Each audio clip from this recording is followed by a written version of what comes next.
Hello, I'm Richard Ridge for Broadway World. Armie Hammer is making his Broadway debut alongside a stellar cast in young Gene Lee's play Straight White Men. It begins performances on June 29th at the Hayes Theater under the direction of Anna D. Shapiro. And we drop by Sardi's to catch up with the company during a break in rehearsal.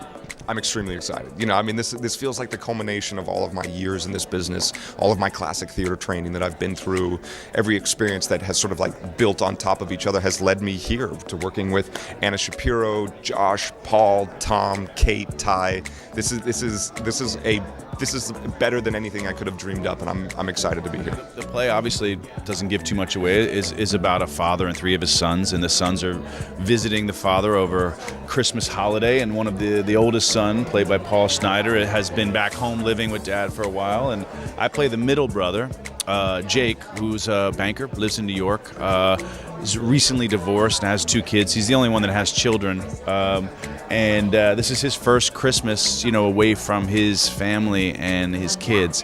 So he is I think part of what his objective is to have like a traditional happy family Christmas that harkens back to his childhood, and he's desperately clinging on to make sure that happens. So that's, whether it does or not, you'll have to come see the play. You're working with one of the finest directors. What's it like being in the room with Anna D. Shapiro? What I like about Anna is, just her ability just to get down to brass tacks.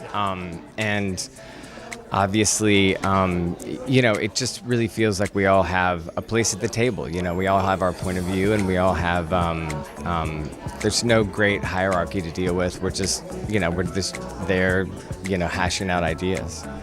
Well, it's quite different than film, quite different than, it's probably closer to English in terms of the sociality of it, the social aspect of it, than, say, the West Coast is. So it's more of a challenge in a way. More than just a way. It's a big challenge to walk out there and reveal yourself in front of an audience every night, hoping you'll say those lines and say the right lines at the right time. That's quite a challenge. Film has, you blow it, you can start over again. It's all right there. Every moment counts. Well, I got the audition, and they said, we'd like you to audition for Straight White Men. And I said, do you know who you're writing to? And I'm thinking, Straight White Men. And what am I? And they go, oh, no. You're not going to be one of the straight white men. You've got a very special character. And I went, okay, good for you. And this show is unique in that it combines both traditional theater, it's an amazing play with the four men, inside a performance piece. And so they're using my talent as a performance artist to frame the play. I'm not in the play per se, and the four guys don't really interact with me, but we interact with the audience in order to present the play. Working with this cast is just amazing. We get to talk about process. We get to talk about, being people of color, straight white men. It's sort of, as if you're a part of a family and have those explicit conversations, very detailed.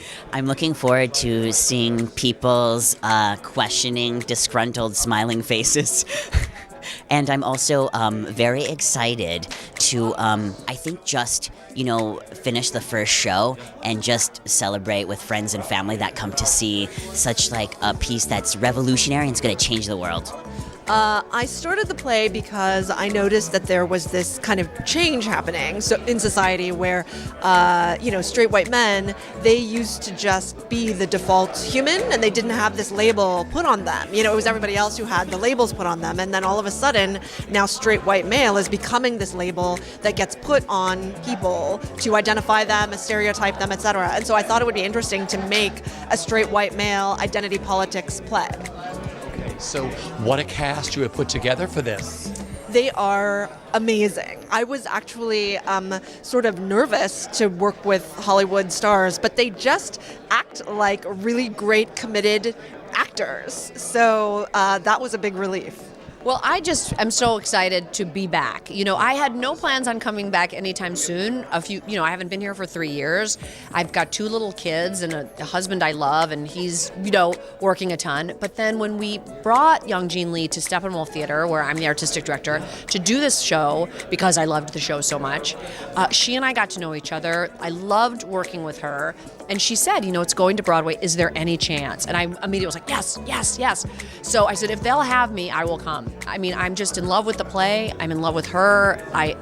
The project itself, her project, has so much meaning to me. So I'm thrilled to be back. Yeah, never been an Asian American writer woman on Broadway. I just had no idea when I decided to do the play.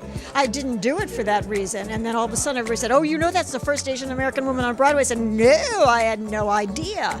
And, her voice is so distinct, and this is like a play to really create a lot of conversation, right? An Asian American woman writing about straight white men.